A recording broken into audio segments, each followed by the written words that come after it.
Welcome to the High Note Podcast. I am Ted Zimnicki, founder of High Note Performance and HNPacademy.com, where we use the tools perfected by sports science to turn singers into the type of athletes that companies want to hire again and again and again. Today, we have, for the first time, a part 2. This is the second half of the interview that we did with the one and only Miss Victoria Livengood. If you haven't listened to part 1 yet, that's okay. You can listen to this one separately. It is a standalone episode, but I cannot recommend part 1 more. So after you finish this one, go back and hit up part 1 as well. If you are the type of singer who would like to become an athlete and get hired by companies again and again and again, the first step might be in the description down below. Make sure you take the High Note Performance Mind-Body Connection quiz completely for free so you can find out your best next steps and step into the new world of performing arts. Without any further ado, here is Victoria Livengood. But I'd love to bring it back towards your career. Okay. Because it is truly phenomenal. And we've talked about a lot of the high points, a lot of the incredible things that have been going on. Let's turn the page on that and some of the moments where it was harder to take that next step. Does anything immediately jump to mind? Harder to take the next step. Well, I guess I would say that was a hard pill to swallow when I gave up Carmen. It was a best friend that I had to give up I chose to give her up. And I gave her up in Boston, where I had come full circle. I gave her up on a performance in Jordan Hall where I had won the Met audition and it seemed right. And I was still at the top of my game, not going back down the roller coaster. I left them wanting more. And I think one of the biggest regrets in my entire career that I have is when I see my students now, they have this arsenal of video and recordings and going into these gorgeous venues and recording their arias. My pack of 5 are on a little cassette tape that I made in Miami when I was touring the medium in Miami at age 26. Yes, the Met has archives. Yes, I'm on Sirius Radio with Met performances all the time. Those things are recorded. But I have so few DVDs and movies of what I did. But the biggest regret is Carmen was retired before everybody started doing all this great filming. And I, with all my heart's desire, wish for myself, if not for others, that I had that for posterity. I do wish I did. There are recordings, of course, of me singing it with orchestra, but a real video of me in action. Yes, the Met has it, but they're in archives down, in the sea level. Yeah. And that's such a visual, physical role, right? I mean, Yeah, all of the seductresses kind of have to be, right? Yes, but Carmen the most of Carmen in all. particular. Carmen the most of all. Yeah. Man, Yeah, I absolutely. can only imagine how fantastic that would be. Oh, it was just a joy. And people said at number 250, weren't you tired of it? Didn't you get bored? No. But if I ever did I would have retired it sooner. Every time I went to a new place with a new cast and a new tenor, mainly a new tenor and a new director and a new conductor, new ideas, fresh ideas, throw the ball, they throw it back a different way. I found that the interest with her, because at that point, I think I had become her in a way. At that point, I was singing her so often, and I know Denise Graves and I talked about that. It's the same with Denise. It was such a factor, and we sang it so often per year. We even dressed like her when we weren't on stage. I had a lot of flamenco skirts and red roses. Yeah. So I will say regret when I gave her up. A hard pill to swallow when the Met and other companies started telling my manager, we're not going to give Vickie any more Madalenas, Delilahs, Carmens. We really want to go to Baba the Turk at the Met. We really want to go to one of my favorite roles I ever sang there was Sonyetka in Lady Macbeth of Bitsinsk. And they gave me Russian Russian. I grew to love that repertoire. And they gave me Czech, Yanufa, and all this crazy stuff. So I was challenged in a new way. And again, attitude of gratitude. The career isn't over. The career is changing. You are going down an alternative path. And that path has been equally joyful and exciting and riveting and given me travels and Menotti, and given me all this other stuff that Carmen didn't give me. Yeah. So again, look at it as a positive. It is so fantastic that you were able to take the changes in your career and, like you just said, turn it into a positive. Yeah. There's so many stories out there of where someone outgrows a role where that has become a signature, rather than being able to take that turn and glide into a new stage, they Right. just call it quits. Right. Right. Or they feel like the world is telling them to call it quits. And it's so incredible to hear someone who didn't just call it quits and did so incredibly successfully too. Yeah, a lot of my friends ask me those questions because they say, Vickie, most of my friends are at least 10 years younger than I am. I don't generally hang around people my age. And my friends that are a decade younger are all looking at that now going, Vickie, the reinvention of Vickie Livengood, how did you do it?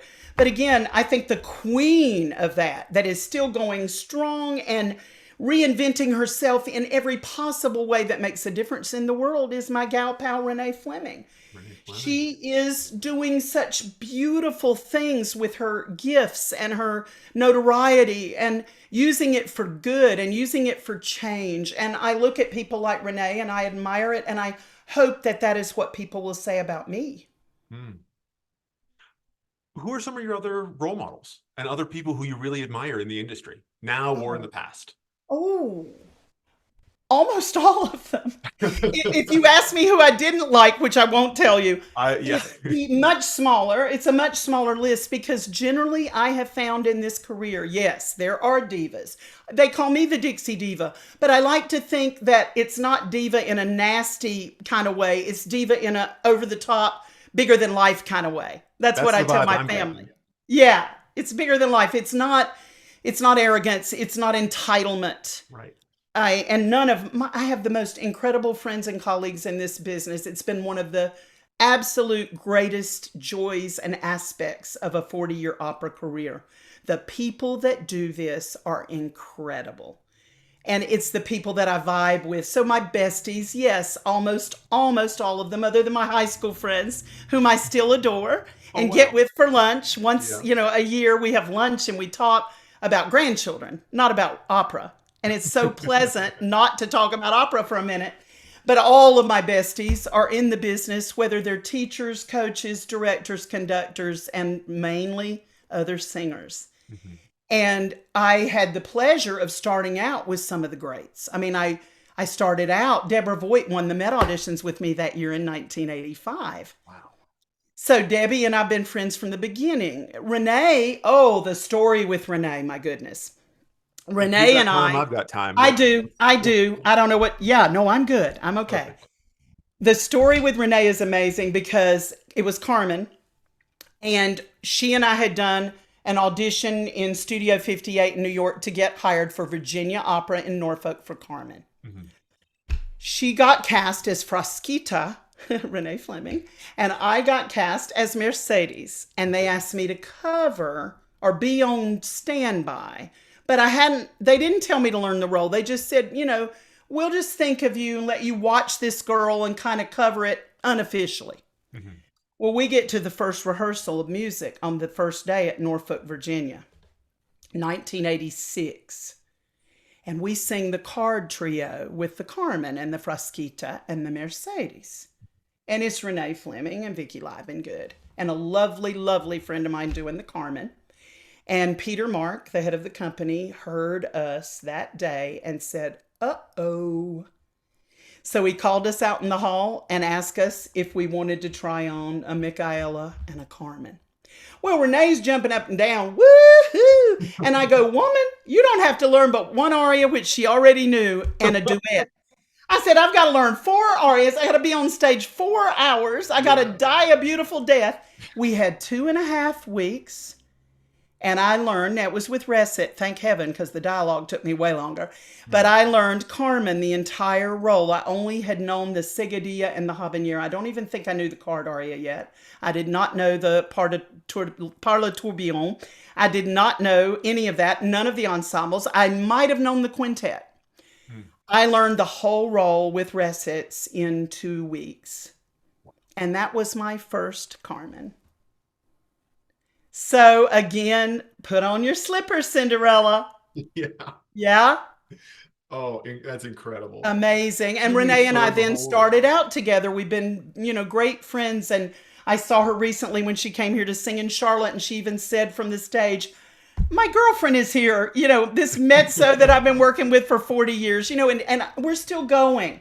We get backstage like grandmas and share pictures of she showed me pictures of her daughter's wedding. And, so we're still besties, even though we don't see each other that often. It's Um, it's so it's just interesting because incredible. so when an average person like me like looks at the careers that you and Renee Fleming have had and all of the other incredible opera stars, it's sometimes difficult to remember that people are just people. They are so just people. The truth is, and she loves this story. I should send you this photo. She doesn't mind, I promise. Okay.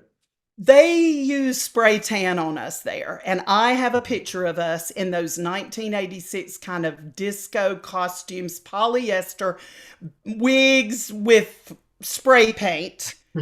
And I show that picture all the time. And whenever Renee is with me, she always asks me to show it to somebody. It's our Oh, humble beginnings, but we had such an awesome time. And then, like I said, Debbie, with the Met auditions, there were a lot of incredible singers that won that year. Wolf Trap, my first summer, I did 2 summers at Wolf Trap, hmm. 1986 and 87. Every singer there, 16 singers a summer, has a career. Big names, Dawn Upshaw, big names. Yeah, yeah. And so I started out with these guys.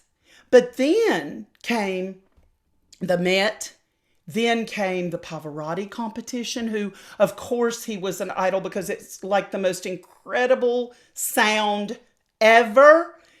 And the Pavarotti competition, and you win, and then you get to do a role with him, and then I got to sing with him. Those were moments that I will cherish forever. The photos of those moments I will cherish forever.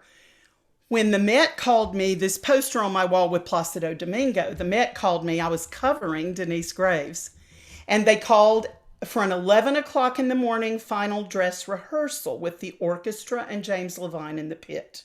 Hmm. And Placido Domingo, whom I had never met at that point. Okay. So I grab you're covering. So I was going to go at 11, but I wasn't going to be warmed up. I wasn't going to get there early.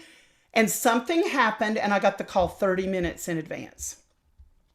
So I grab a cab at Greenwich Village. I grab a banana. I get in the cab. I get to the Met, underneath the Met at the parking lot under the garage. And everybody's out there with a costume, a wig, and makeup, and they're doing it while I'm walking, kind of thing. Yeah. There's no time to introduce me to Placido. Then Placido and I do the first act, and there's no time to really talk. Yeah. So second act, the big sexy duet with the castanets, Placido comes out, and we haven't really even been introduced. And I lay back on the long platform, and I'm 5 feet 10, of water here. And you can see Placido, he's supposed to get down on top of me. And you can see Placido looking at, how am I going to negotiate this? This is different. And he Yeah. starts kind of managing and maneuvering and gets down on top of me. I'm sorry, the first thing that man ever said to me was in my upstage ear, right here. And he whispered, Ciao, Victoria. Do not move your knee. Oh my gosh. I almost lost it on stage. Oh, and the second thing he said to me, oh my gosh, your eyes are gorgeous. Yeah, that's typical Placido. I've heard that And then rumor. Yeah. that day was so, again, serendipitous because third act, it's a dress rehearsal. I sing the card aria. He's supposed to be up on the mountain with a gun. Hmm. I finish the card aria and put my head down, and I look under my arm and I see his feet, his boots. And he's pointing his gun that he has up on top of the mountain at me. That's not the blocking. Okay. And they're applauding, thank heaven. So when I saw him there, I did a Carmen reaction and went, and he points the gun at me and says, Victoria, do you sing Marina? Okay, Ted, I don't know Marina from Schmarina. And he said But this I to you on went stage during a on dress stage rehearsal. during applause, and I said, absolutely. The next day, I had You a said contract. yes. You said, I said, absolutely. I don't know the range. I don't know the high, the low, the language. I know nothing. Marina's from what? I have no idea. The next day, I have a contract to sing Marina in Boris Godunov at the Kennedy Center with the Washington National Opera. And so when we finally that comes to fruition, and it's Marina and it's in Russian and I'm the lead, that comes to fruition, and he says, introduce me at the party, and says, this is Victoria Livengood, the only mezzo soprano I ever hired at gunpoint. This is true. So Placido was like also just an incredible, he and his wife Marta and their grandchild, they have a granddaughter named Victoria, to be hanging out with these kinds of people that I admired and respected and loved their singing. And then there's Giancarlo. I'm looking at his pictures all over my studio. Menotti, The, right? the moments with Menotti Yeah, and the Giancarlo Menotti. time spent with Menotti and all the summers in Spoleto, Italy. And it's really full circle because this past year I was in LA singing the grandmother role, really, in the console. But with Menotti and Spoleto in 1998, I sang the secretary, and that became a signature role. And now the grandmother is a signature role, and that's the first aria I ever learned at Chapel Hill. Another full circle moment. Menotti, it was just he was such an incredible part of my third decade, I guess. I would say it was 98 until he passed. He Mm. passed in Monte Carlo because he was there to see me make my debut as the medium, and he died while he was there. And so I ended up singing at his funeral. So it's just, I'm close to his family, to his son, to his grandchildren. So Menotti also was someone I admired and adored and had the most incredible journey with. Very grateful.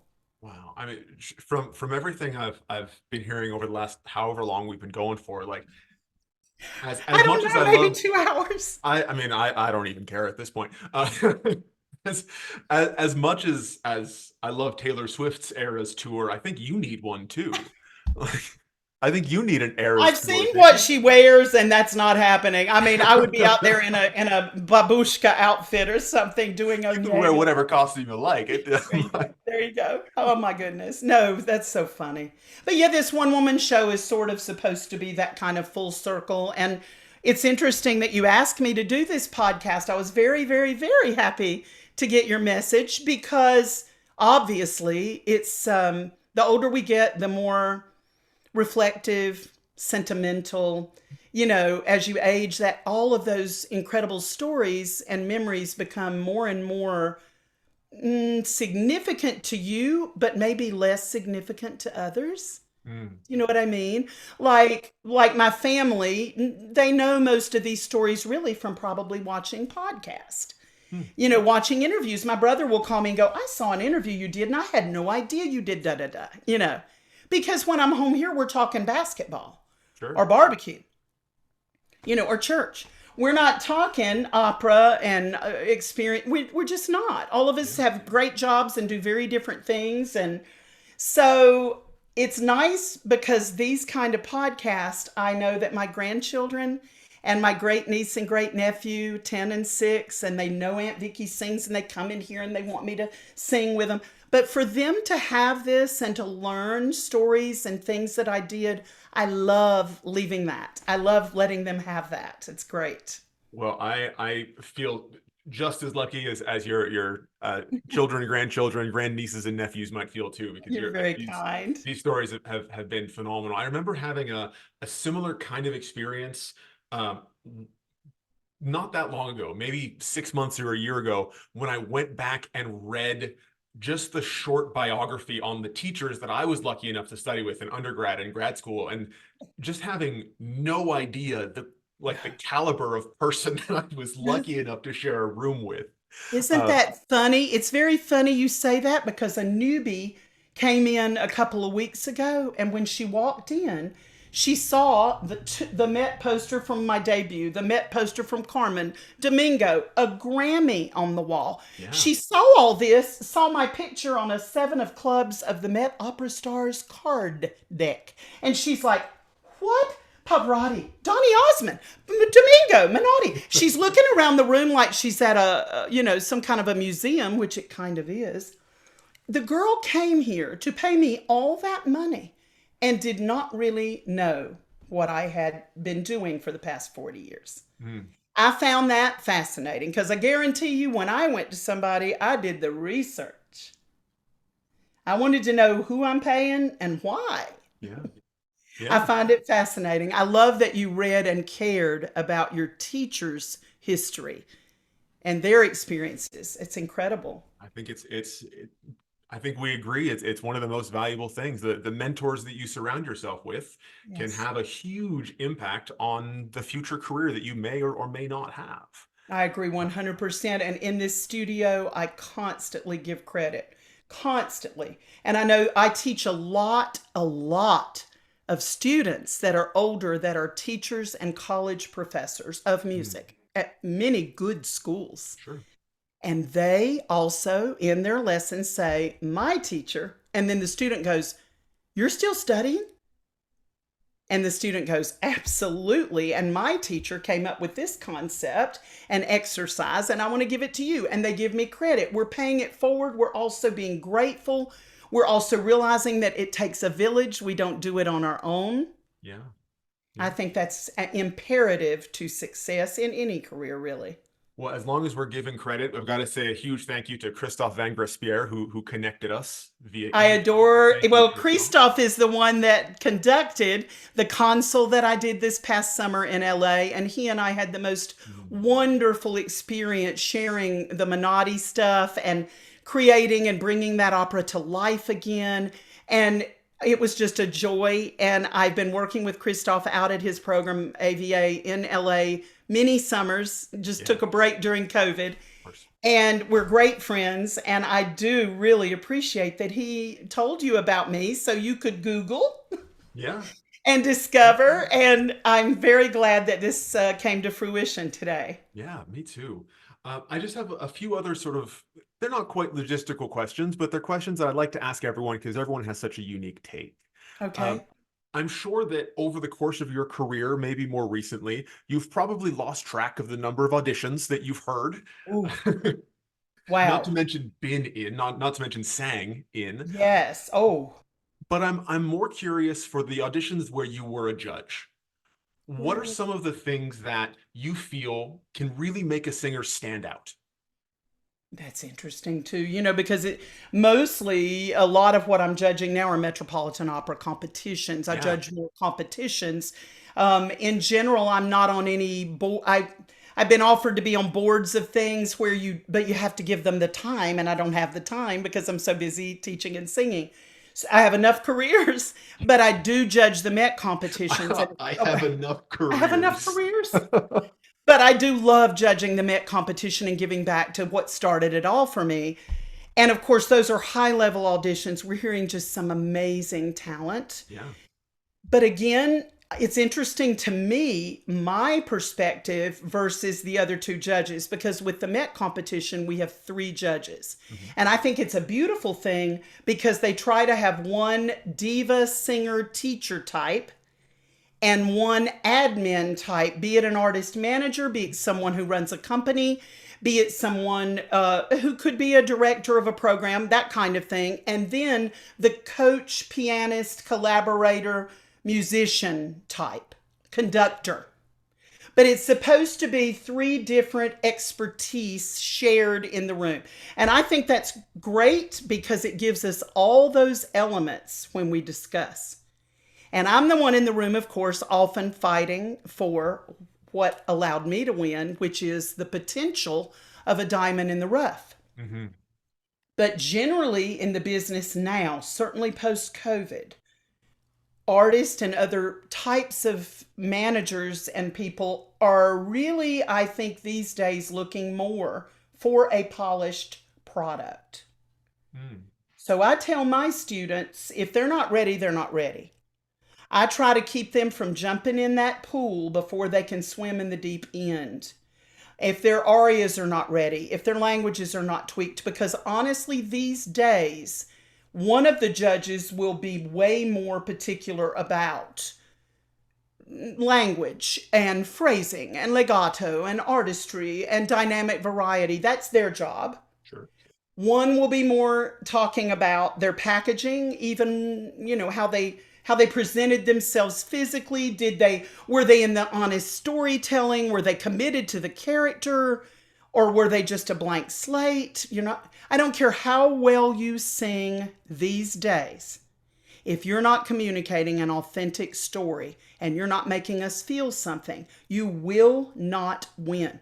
And then you will feel like you've been shafted because you have the best voice of the day. It is no longer enough. Now, that's the truth. I'm not saying that's good or bad. I'm not putting my stamp on that either way. Of course, yeah. But we're not recording artists. We are singing actors. So I tell my students all the time, I was picked on potential vocally, but I had the charisma and I had the wow factor. I had that. I think that's born in you, frankly. I've tried to teach that to people that don't have it. I don't know that it can be taught, not really. But having that dramatic presence when you walk out on the stage, everyone looks at you. I do believe that's key. I tell you what I did in all the auditions I did for those Carmens. Yes, I wore a red rose. Yes, I wore a flamenco skirt. I would get in the audition. Sometimes they would say, "You're too tall." And did my original sound. Sorry, let me kick that back on. Yeah, your sound changed for a second there, but I didn't want to interrupt. It was No, I saw it. no worries. I look at Zoom all day. They would say to me, "Well, you're awfully tall for Carmen." And I would then say, "Well, she's barefoot anyway." And I would kick off my shoes in the audition. And then they would say, "We don't know. We love you. We don't know any tall tenors." I had a piece of paper that I carried with me with the name of 5 tall tenors on it. Handed it to them. The other thing I did, people say, "Well, Vickie, you've still got your accent." Well, no, I don't talk like that anymore. But I definitely still have my Southern accent, and that is very much on purpose. Because when I would audition and I would sing Mon cœur s'ouvre ta voix, and I would sing, Octavian's aria from Rosenkavalier, and I would sing in English all the time with no accent, a la Gomer Pyle. When they would then stop and say, "That was very nice, Miss Livengood. What else do you have?" I'd go, "Well, thank y'all very much. I appreciate that." And I would turn it on. And then when they would get home with their 100 headshots, I don't know how they choose.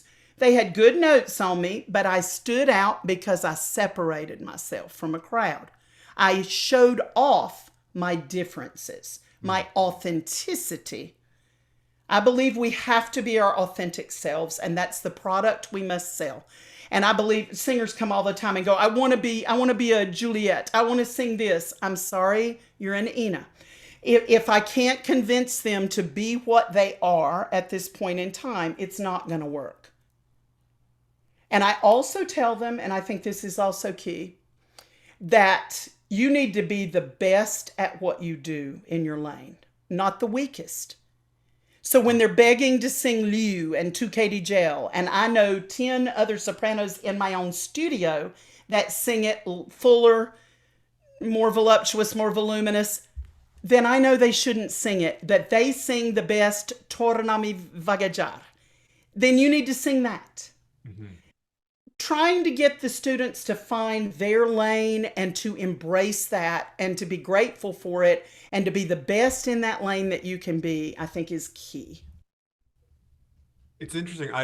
Just earlier this week, as far as recording goes, the release schedule will be different, but it might be that the episode right before you, I had a conversation with a bass baritone named Craig Kilco. I know him. Yeah, I know Craig. Oh, fantastic. Yeah, And he said something remarkably similar Okay. to what you just mentioned, that the opera industry, I kind of don't like calling it an industry, but it is, right? It is. Is so much more product focused, and what can you deliver today, and what are you the best at today, not what are you going to be good at in 10 years or 5 years. Absolutely it's what true. can we put on stage at this moment Now. and make a profit Now. maybe. And even the Met competition says, don't sing arias for us that we couldn't consider you for at the Met. And not even just arias, but full roles. Roles. Like, don't sing one aria from a role if you couldn't also sing the entire role. I don't allow it in here. I don't. Yeah. And that's one of the biggest challenges I think I have as a teacher is choosing the lane, choosing the right repertoire. Because for me, one of the biggest challenges is the students, when they come, they want to know that. That's their first question. What should I be singing? What homework should I do? And my response is, I can't choose your rep until your technique is solid. Mhm. If I'm trying to choose rep and you don't have your technique together, I'm just going to change it in 3 months after your technique improves. Yeah.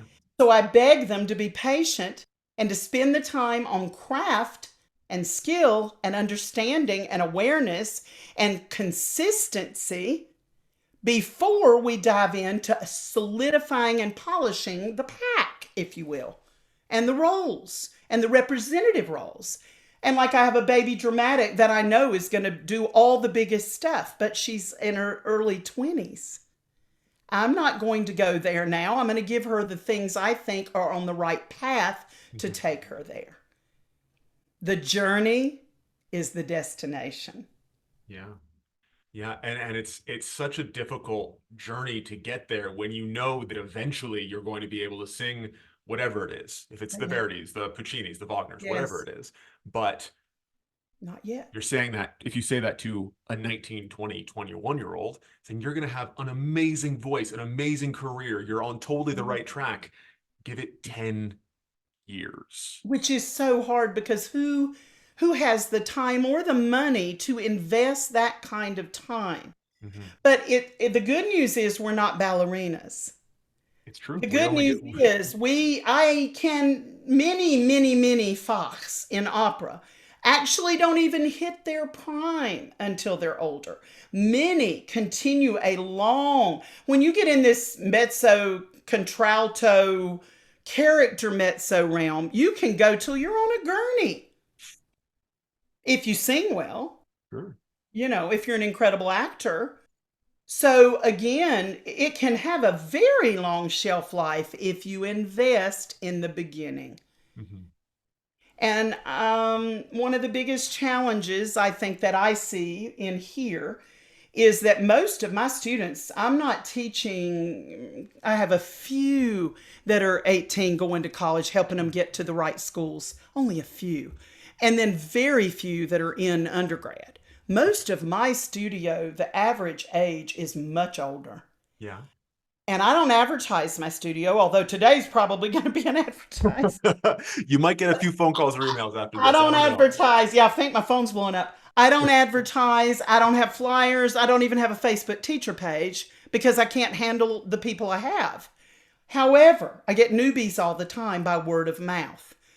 What I think the reason these older singers come here is they haven't figured out how to get the prize and they've already invested a 10-year plus a huge amount of money and it's still not working. Yeah. So, if you will, my studio is more that. It's people wanting answers, looking for how do I change, reinvent, change my course? Is there hope? What can I do? And Mhm. that's kind of the bulk of what my studio is right now. And it's filled with diamonds that nobody knows about. It truly is. At some point in time, I'm going to put some videos, Miss Vickie students, on YouTube, and people can just sit there gobsmacked at the Can't wait. talent that is in here that is unknown yet. And my goal in life right now is to help them be heard. All right. Well, when that video comes out, let me know, and I will do my best to share it with the world as Oh, well. I Uh, absolutely will. Absolutely. so just going back to how we got here, because I asked what can a singer do to stand out in an audition, and then we kind of went off the rails, and I'm not mad about it, Always. not one bit. Uh, I always go off the rails. but I think the answer that you gave was have as flawless technique as you can, present yourself in a way that a company can see you doing an entire role, Yes, and then also find something unique about yourself. Find some way to absolutely. make yourself stand out. If it's having a natural accent in between arias when they choose, and responding that way, which is the route that you took, Yes. that's one of the gifts that you had. Like I don't have a Southern accent. This is how I speak. Yeah, But but look, your natural aura and all that, and your energy and all that is all you need, dude. It's all you need. well, I appreciate that. No truth, and that smile, and that yeah, those are your advantages, and yeah. So, and again, that authentic thing, Mhm. not pretending when you're all in the audition, but going into that character zone. Because when I would look down and then I would look up, even in an audition, I was her, having them feel that authenticity and honesty, knowing that my commitment was to telling the story, not to singing flawlessly, that also made me stand out before my time in a way, because I think I was delivering that kind of product before it became the norm, Mhm. really. You know, there was a lot of park and bark going on when I started. Totally. And I think I was bringing that singer actor to the table earlier than it became the norm now. As far as I can tell, and from all of the people that I've had the luxury of speaking with, it really seems like these days there's just too much competition to Yes, allow that to be your best. this is true. It's not that the numbers that the schools are putting out are smaller, really. It's not that the singers that are coming out of the schools every year is diminishing. But the other thing that we must look at in reality, and again, I tell my students, it's not negative, it's reality. There's a difference. You need to look realistically at the situation. Hmm. So even for me, where companies where I used to go and let's say they did 6 productions, now do 3 or 4. That's one cut. Then companies of each production did 5 or 6 performances. They now do 2 or 3. There's another huge cut. Hmm. Then, because of COVID, we need to fill the seats, and we're having to do top 20 operas and not being able to think much outside the box, not like we were before COVID. There goes another mathematical cut. So, again, of course, mainly my sopranos. The soprano lane is where it's so crowded they can barely move. Right. That's the lane I have to focus on the most in here, finding their unique qualities and finding the right opportunities, be it a competition, be it a program, be it a video, be it an audition, be it a symphonic gig, whatever it is, I have to find a way to help them be heard. Very, very challenging, no lie. I believe it. I believe it. I don't envy sopranos these days. It's a crowded pool, and it's all crowded. Yeah. It's crowded for everybody, but it's a crowded pool. Also, the ability to earn a living, the ability, most of them during COVID, many of them decided to have their families start their family. This is a good time to do it. Hmm. So, a lot around here started families and have the most beautiful little babies. And that was good timing and smart. But then the thing is, you've got 4 mouths to feed instead of 2, and the money has gone down, the amount of performances has gone down, and the amount of opportunity has gone down. So you have to do the math. Sure. Generally, almost all students and singers in this area for sure, and I think it's what I hear around the globe, they have to have backup plans. They have to have day jobs. Most are trying to find jobs that are adjustable, that are remote, that they can do that and do the auditions. They can leave and go to New York and do an audition or a competition. They can leave for the summer and come back. Yeah. Most are trying to juggle and navigate this new setup that we have in the industry that is considerably different. The whole And new I'm world. also trying to help them with that navigation. This is not something I had to navigate. Yeah. I turned down work. Well, that's not the case now. It doesn't happen as far as I can tell. But I remain grateful. And I am not, nobody's going to be throwing in the towel around here because I tell them, you're not taking your lessons and you're not striving to do this for money or for fame. If you are, there's the door. You must strive to be your best self. And for most of them, it's their happy place. Their day is whatever, and this time is their happy place. Find your happy place. Do something for you. Hone your craft. Become the best at what you do, and then see where that takes you. Hmm. The journey is the destination. The journey is the destination. Mhm. And I wonder how you might react. So I'm kind of I mentioned Craig earlier, and I'm just sort of combining something that he said with what you just said. Mhm. The journey is the destination. It's going to be a hard journey, but you'd better enjoy the hardness of that journey. Yes, absolutely. You have Would to you agree enjoy with the that? challenge. Yeah. Absolutely. You have to enjoy the challenge of it. Part of what has to push you and drive you is the striving to be better. Yeah. It is so difficult. And Craig has a family. So, Yeah. and I mean, Craig and I did Figaro together in Atlanta. Oh. Craig has a family and kids, and that makes it all more complicated too, because you've got to figure out childcare and seeing your kids and all this stuff. But I personally, I encourage my students to have it all, to try to have it all, because I want them to be happy. Happy birds sing better than sad birds. It's They a do. fact. They do. So I do agree that there's not a lot about the journey that is really easy. It is filled with challenges from the mental aspect of what you have to learn and understand and remember and comprehend and polish and perfect. The learning of the music. In the beginning, I was learning 5 and 6 new rolls a season. The amount of memorization, and I didn't have time to coach it. I was just cramming. That's challenging. Hmm. The travel is so challenging, much more now than it was. And then the living life on the road is so challenging, being away from your husband and your wife and your partner and your whatever, and your family, and babies are born, and, graduations happen and birthdays, and you miss that from everybody you love. You've sacrificed. It's sacrifice. But to me, it's not. Artist, it is. You can look at it, other people look at it and go, how did you do that? Why did you do that? I don't think I had a choice. I think the gift, in a way, is a burden that you are responsible for. And it's your responsibility to hone it and to protect it and to take care of it. And it will be heard. I believe that.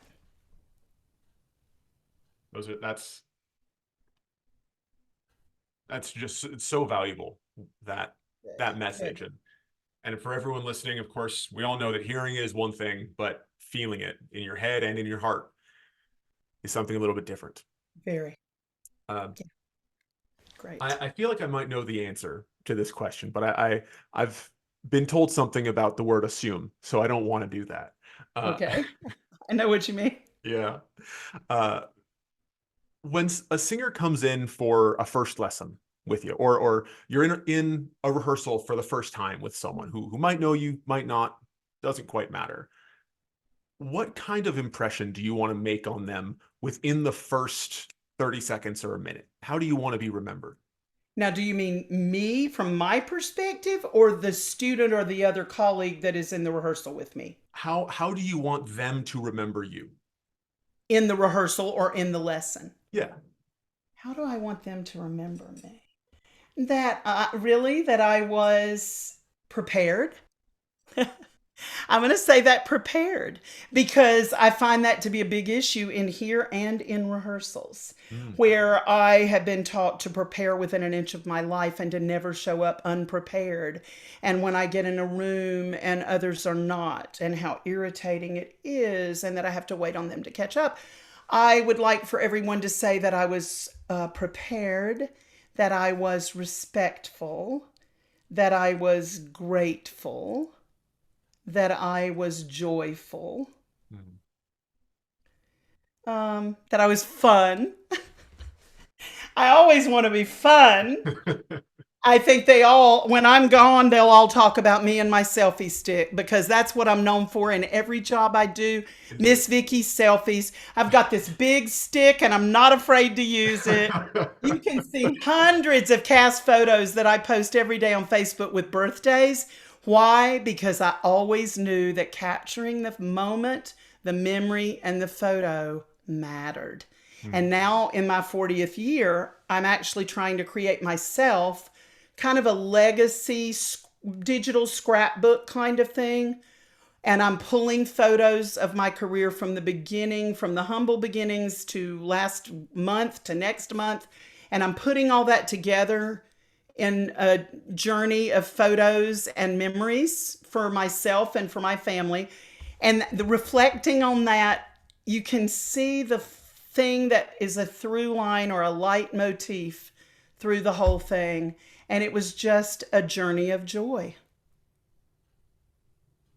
That's amazing. That's fantastic, Vickie. Really, really. I I'm think that very is, happy that it happened to me. I really am. I'm very blessed. yeah, yeah. I think that is a wonderful place to sort of round this conversation out. Perfect. Again, thank you so much for being so generous with your time and with your stories, and I feel inspired right now. I hope that Oh, people I'm so listening glad. do as well. I I always hope want. so too. I really do. Because again, for not people that work with me or know me, but for anyone, anyone listening, I do just want to help inspire and encourage them, to follow your dreams. And of course, you can never give up. I can feel that. Persevere. I can feel that. Persevere. It's all I, about it. I feel like you may have just done it, but I always want to leave my guests with the final word. Is there any last nugget of wisdom or anything that you want to make sure the audience takes away? Well, yeah, I do think I I kind of think you just kind of did just it did it, but prematurely. I jumped the gun, which I often do, being a Leo and a fast talker. But yes, I think, plan, prepare, persevere. I think we've said many times throughout the podcast today that the journey has to be your destination and your goal, not where you end up with it, but the way that you get there, and do it in a way that people find you respectful and professional, and always putting your best foot forward, always with kindness and always with joy instead of with bitterness and with competitiveness. And I just hope that everyone understands, just try to be your best self and be grateful for the opportunities that come your way. Seize the moments, seize the days, take everything in. I'm big on that. I'm big on taking everything in, from an ice cream cone to Christmas. It's all bigger than life because we don't know how long this lasts. And I want to make sure every moment counts. incredibly wise words, I'm sure. Great. Good. I So try. it seems to me like you succeed more often than Thank not. you. Uh, Vickie, again, thank you so much. For everyone who's listening who might want to learn more about you, maybe get in touch if by some stroke of luck you happen to have some space in your studio for someone else. What's the best way for them to reach out to you? At my website, there is a page of contact us, and there's a professional email there where Mhm. they can, that gets shot right over to my personal email. Once I'm in touch with you, I'll share my personal contact info. Of course, I'm all over Facebook because I'm older. So Facebook is my main platform. I try to get on the Instagram as much as possible. TikTok, very rarely, but you can also Facebook message me if you can't find the website. But victorialivengood.com should be your resource for more information. There's not really a teacher page there. Again, I'm not advertising, but I'm always happy to hear from people and to try to help if I can. Fantastic. And there will be links to all of those in the description nearby. So just to make it easy for anyone who might want to get in touch with Vickie, be sure to check out the description, because I have had an incredible time, and I'm sure that anyone who might have the privilege of speaking with you, Vickie, will have a similar experience. Thank you so much. And yeah, I think if we're on here any longer, we're going to have to order a pizza. Well, maybe. Listen, this was a pleasure. It really was one of the most fun and informed and prepared for interviews that I have experienced. And that's saying something. So thank you as well. I've really had a great time. Truly, my pleasure. Take care, Ted. I hope you enjoyed part 2 of our interview with Victoria Livengood. Remember, if you haven't checked out part 1 yet, it is just a little bit earlier on the channel. But before you go, take a second to like, comment, share, and subscribe. It's the best way to help the show grow so we can reach more singers and help advance all performing arts, whether it's musical theater, opera like Vickie, any kind of live on-stage singing, so that we can bring everyone into that next level and evolve just like athletes have been doing decade after decade.